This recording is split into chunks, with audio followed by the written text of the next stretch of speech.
Hello, beautiful readers. Today is October 9th, and as you can see, I'm not pregnant anymore. This is Isaiah, and he was born back in July. I've tried to do some video vlogs since then, but I have had issues with YouTube.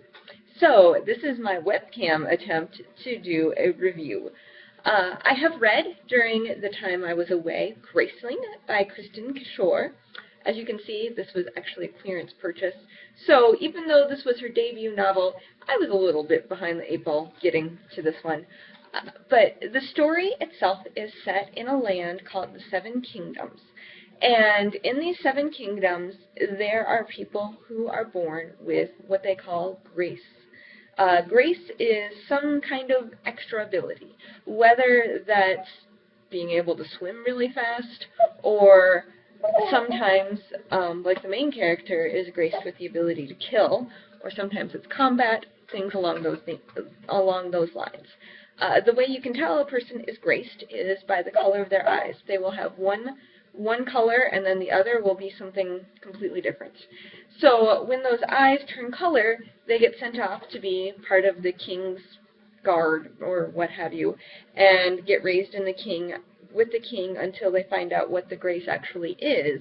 And then from there, they either get trained, or if it's a lame grace, like being able to swim, they send them back, basically. So in the main character, her name is Costa, and she was actually the king's daughter.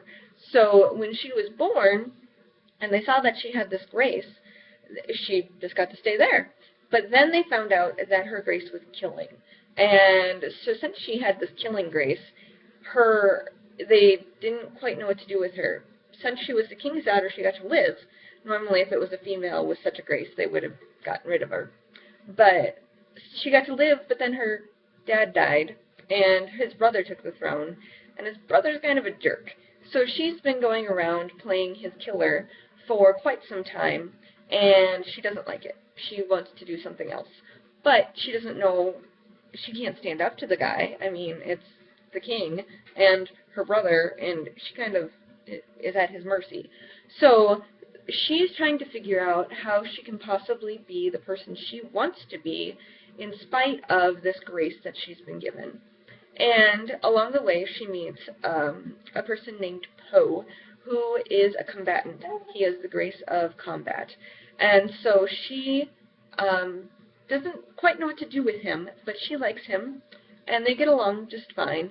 And so the rest of the book is the two of them trying to figure out what to do with their graces. So it's a really good setup. The storyline is strong. There's a few places where it seems like Kristin is a new writer. Like, she has a really good thought, and then she implements it, but then it gets to be a little bit, maybe she'll like have a scene where she doesn't quite know what to do. So there's just a few of those kind of things. But as far as the characters go, she has Costa really well, and she does pretty good with Poe, but there's an enemy, one of the kings, later on, that I thought was a little bit on the short-sightedness. Like, he only has kind of a basic evil feeling to him, but there's not really a lot of depth to his character. So there's some of those kind of, and I recognize that as being a first-time author kind of things. But I think as far as looking into the next coming up books that she's writing, I really want to get into them. I want to see some more about some of the characters she's written, and hear more about the world, because it's just fascinating, I think. So I recommend the book. It is very much, it's meant for a teenage audience, definitely, even down into middle school if they have the reading level to read it. It's a really good book. If you don't like fantasy, it takes a little bit to get into. It starts in media res, like most fantasy books do. So it takes a little bit to figure out what's going on. If you don't like that, it's not for you. But as far as the characters go and things like that, it's a good book. I highly recommend it, and I really look forward to reading the next one. So I hope you all have a fantastic day, and keep reading.